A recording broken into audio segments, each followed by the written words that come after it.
اس واقعے کے فوراً بعد کرائم برانچ نے حاجی مستان، کریم لالا اور دیگر 11 افراد کو حراست میں لے لیا۔ بمبئی پولیس اسی بات پر غور و فکر کر رہی تھی کہ بمبئی میں موجود پٹھان گروپ پر کس طرح سے قابو پایا جائے کہ اسی دوران اسپیشل برانچ SBI، جو کہ پٹھان برانچ کہلاتی ہے، کو یہ اطلاع ملی کہ ایوب لالا کو شہر میں دیکھا گیا ہے۔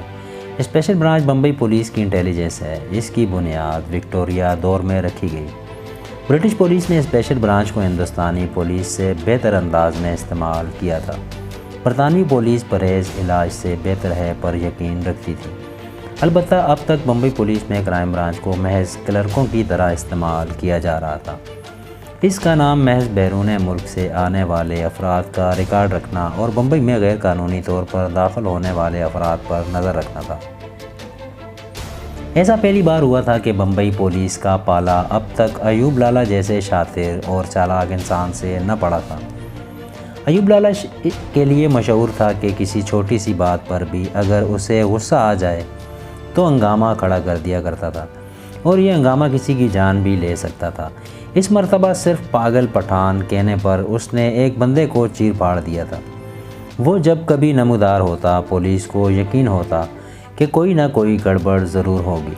دراصل اسے کریم لالا نے بلوایا تھا، جس نے یہ فیصلہ کر لیا تھا کہ اب بمبئی شہر میں اسمگلروں کے مابین جنگی صورتحال کو ختم کیا جائے۔ یہ جنگ دراصل حاجی مستان اور پٹیل کے مابین تھی۔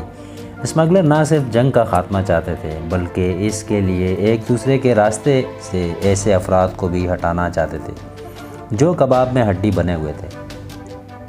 ان دنوں ہر صحافی مافیا کے خلاف لکھنے کی جرات نہیں کر سکتا تھا۔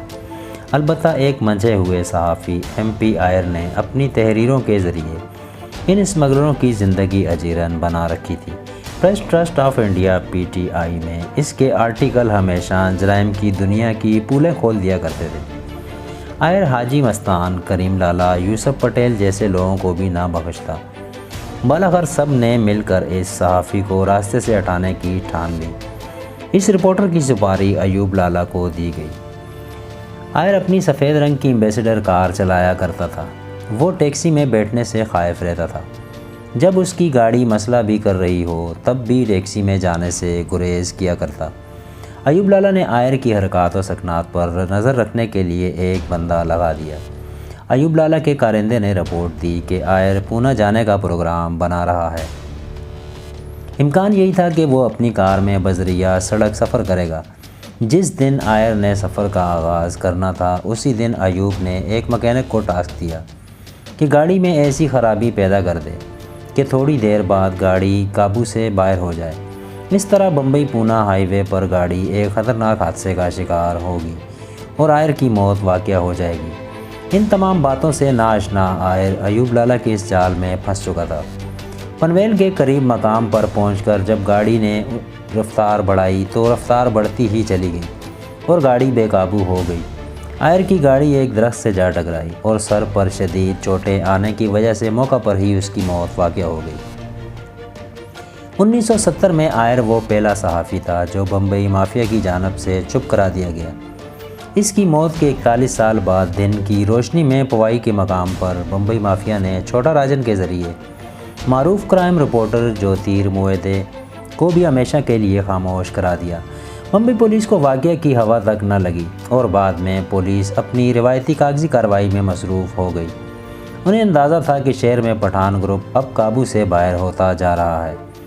ان واقعات کے بعد جیسا کہ ہونا چاہیے تھا، بمبئی پولیس کو ہندی فلموں میں انتہائی نااہل محکمے کے طور پر پیش کیا جانے لگا۔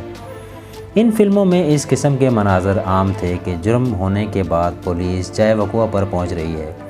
جب ہیرو اپنا کام کر چکا تو پولیس مجرموں کو صرف ہتھکڑی لگانے پہنچتی ہے، یا پھر مجرم فرار ہو جاتے ہیں اور پولیس کاغذی کارروائی میں مصروف ہو جاتی ہے۔ پٹھان گروپ کو قابو میں کرنے کی کوئی ترکیب حکام کو نہ سوجھ رہی تھی اور بالی ووڈ فلموں کے ذریعے یہ سطح اب ہر خاص و عام تک پہنچ رہی تھی۔ بمبئی کی وارڈن روڈ اپ مارکیٹ ایک ایسی جگہ ہے جہاں اس شہر کے امیر ترین لوگوں کی رہائش گاہیں ہیں۔ اس جگہ کے اپنے رنگ ڈھنگ اور اپنا کلچر ہے۔ پرانے وقت میں اس علاقے میں تا حد نگاہ پہاڑیاں ہی پہاڑیاں تھیں۔ حاجی علی سے نیپین سی روڈ تک کا راستہ اس وقت کے بمبئی کے برٹش گورنر کی شاندار رہائش کی جانب جایا کرتا تھا۔ گورنر کی رہائش مالابار ہلز کے دامن میں واقع تھی۔ آزادی اور مہاراشٹر کی ریاست بننے کے بعد جنگلات میں گھری یہ رہائش، جس کی ایک جانب سمندر کی حسین نظارہ تھا، مہاراشٹر کے گورنر کے زیر استعمال رہی۔ حاجی مستان کو یہ علاقہ پسند تھا، اسی لیے 1960 کی دہائی میں اس علاقے میں گھر بنانا اس کی طاقت اور دولت کا منہ بولتا ثبوت تھا۔ حاجی مستان نے گھر کا نام بیت السرور رکھا اور اس وقت یہ عمارت ظاہری شان و شوکت سے پاک تھی۔ مکان کے پچھلے حصے میں حاجی مستان نے شیشہ نما ایک کمرہ اپنے لیے مختص کر رکھا تھا اور یہیں سے وہ سارے آپریشن کنٹرول کیا کرتا۔ جولائی 1980 کی ایک شب جب کہ بارش ہو رہی تھی، بنگلے کے ڈرائنگ روم میں چند مہمان بیٹھے تھے۔ قدرتی ماحول کا حسن اپنی جگہ، لیکن فضا میں ایک تناؤ کی سی کیفیت تھی۔ حاجی مستان اپنے پسندیدہ 555 سگریٹ پیتے کمرے میں بے چینی سے ٹہل رہا تھا۔ اس نے معمول کے مطابق چمکتی ٹی شرٹ، سفید پینٹ اور سفید جوتے پہن رکھے تھے۔ یہ میٹنگ حاجی مستان کے کہنے پر ایمرجنسی میں رکھی گئی تھی۔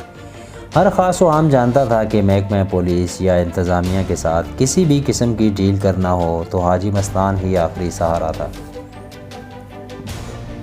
آج کی میٹنگ کوئی معمولی میٹنگ نہ تھی اور نہ ہی جمع ہونے والے گینگسٹر کوئی معمولی لوگ تھے۔ مافیا کے درمیان چلنے والی جنگ نے پوری فضا میں تناؤ کی سی کیفیت پیدا کر دی تھی۔ بمبئی تاریخ میں کبھی کسی نے نہ سنا تھا کہ مافیا میں ایک دوسرے دشمن ایک ہی میز پر آمنے سامنے بیٹھے ہوں۔ اب بھی ایسا لگ رہا تھا کہ یہ لوگ اڑ کر ایک دوسرے کی گردنیں دبوچنے کی خواہش مند ہیں۔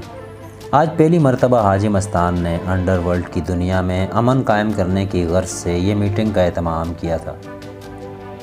حاجی مستان نے داؤد ابراہیم، صابر گینگ اور پٹھان گروپ کو بھی بٹھایا ہوا تھا۔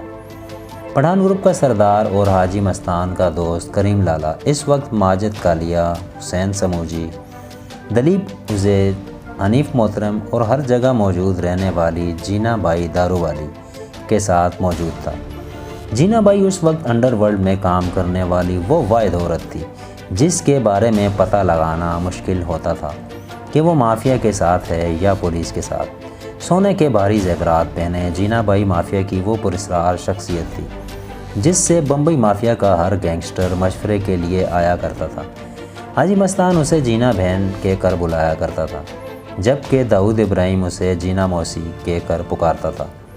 پٹھان گروپ کے دیگر اہم گینگسٹرز بھی امیر زادہ، عالم سیف، شہزادہ اور صمد خان بھی موجود تھے۔ ان کے علاوہ داؤد ابراہیم کے ساتھ اس کے بھائی صابر اور انیس بھی موجود تھے۔ اس وقت صورتحال یہ بن چکی تھی کہ بمبئی کی سڑکیں لاشوں سے بھری پڑی تھیں اور بمبئی پولیس گینگسٹرز کے خون کی پیاسی تھی۔ ان کی خواہش تھی کہ کوئی بھی گینگسٹر ان کے ہاتھ چڑھ جائے تو اس کے کچھ داغ دھیلیں۔ پٹھان گروپ اور داؤد ابراہیم گروپ کے مابین خونی جنگ نے بمبئی انڈر ورلڈ کو سب کے سامنے لا کھڑا کیا۔ حاجی مستان اور کریم لالا کی نیندیں حرام ہو چکی تھیں اور وہ بڑھتے ہوئے خون خرابے سے بہت پریشان رہنے لگے۔ پٹھان گروپ کوئی بھی شخص مارا جاتا تو کریم لالا پریشان ہو جاتا۔ دوسری جانب داؤد ابراہیم اور صابر گروپ کی جانب سے کی جانے والی کسی بھی کارروائی کا خمیازہ بھی پٹھان گروپ کو پولیس چھاپوں کی صورت میں جھیلنا پڑتا۔ آخر داؤد ابراہیم پولیس کا چہتا جو بن چکا تھا۔ اس کے علاوہ ابراہیم بھائی اس میٹنگ میں شریک نہ تھے، لیکن وہ اس صورتحال سے بھی بہت پریشان تھے۔ ان کے بیٹوں نے شیروں کو ان کی کچھار میں جا کر للکارا تھا اور انہیں ڈر تھا کہ ان کے بیٹوں کی جرات کا خمیازہ کہیں ان کے خاندان کو نہ بھگتنا پڑے۔ حاجی مستان کمرے میں موجود تمام لوگوں سے سختی سے بات کر رہا تھا۔ اس نے کہا، اس طرح خون خرابہ کسی بھی بزنس کے لیے اچھا نہیں ہوتا، بالخصوص ہمارے لیے۔ حکومت کے لیے کوئی مسئلہ نہیں، ہم لڑتے رہیں ان کی بلا سے۔ حکومت ہر لحاظ سے ہماری مخالف ہے۔ ہم بمبئی کی گلیوں میں لڑ کر اپنے دشمنوں کو کیوں خوش کر رہے ہیں؟ یہ کہہ کر گویا حاجی مستان نے سب کی دکھتی رگ پر ہاتھ رکھنے کی کوشش کی۔ صابر نے جواب دیا، مستان چاچا، ہم کبھی بھی حملے میں پہل نہیں کرتے۔ ہم جانتے ہیں یہ لوگ ہماری قوم سے ہیں، ہمارے بھائی ہیں، لیکن ہم یہ بھی برداشت نہیں کر سکتے کہ کوئی ہم پر دادا گیری کرتا پھرے۔ امیر زادہ نے یہ سن کر، تم ہماری طاقت سے حسد کرتے ہو، پٹھانوں کے طاقتور گروپ نے بمبئی پر برسوں حکومت کی ہے، تم ہمارا کچھ بھی نہیں بگاڑ سکتے۔ داؤد ابراہیم نے بڑی مشکل سے اپنے غصے پر قابو پاتے ہوئے زبان کھولی۔ حکومت بھاڑ میں جائے، تمہاری حکومت اگر ہمارے بڑے درمیان میں نہ آتے تو صرف چند دنوں کے اندر اندر اس بات کا فیصلہ بھی ہو جاتا، کیونکہ میں کریم چاچا ان کے خاندان کی عزت کرتا ہوں، اس لیے ابھی تک میں نے اپنی اصلیت نہیں دکھائی۔